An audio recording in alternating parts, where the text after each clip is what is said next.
The book is called Winning the Fat War, and it's published by Capstone, and the author is Anne Diamond. This is an immensely readable book. Thank you.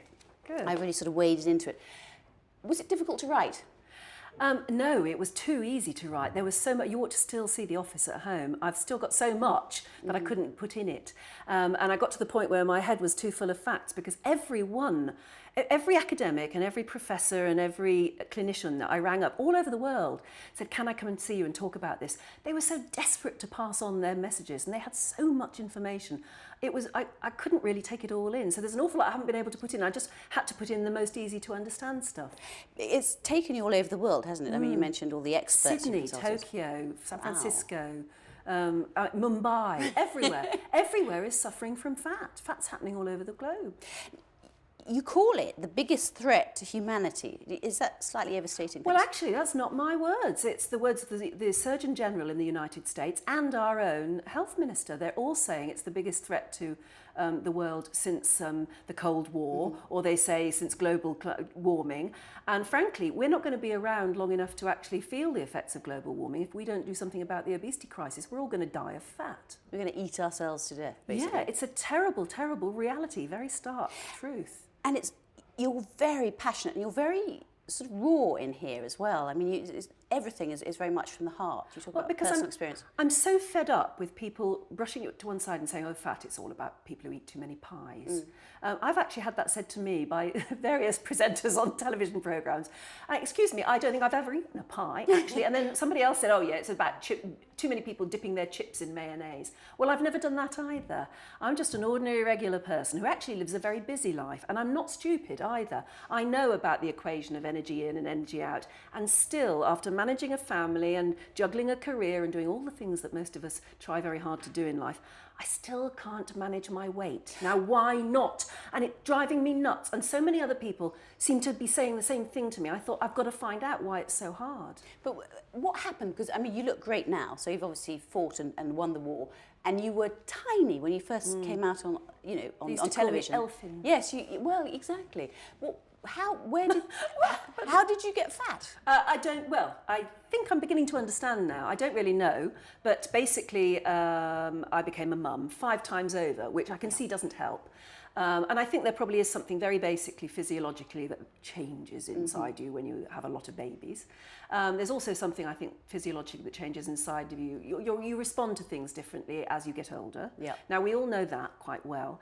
At the same time, we are living nowadays, even in the last 20 or 30 years, in a much more toxic environment. Okay, I know people are going to say, what's she talking about? But basically, we have, according to Desmond Morris, who I interviewed for the book. Right, it's a lovely forward about you, isn't it? Yes, smashing. But what a lovely man. And he really understands. I went to him and thought, well, why is the naked ape becoming the obese ape? I mean, are we evolving into big fat blobs? And he said, well, yeah, actually, but it's not an evolution. It's something that we're doing to ourselves. We have hunter-gatherer bodies, and we should be leading lifestyles that where we're running out, hunting, killing a woolly mammoth, feasting, and then lying and like lions on the Serengeti plains, just lying and enjoying things, and then waiting several weeks before we go out and hunt-gatherer again. Those are the lifestyles that our bodies are built for.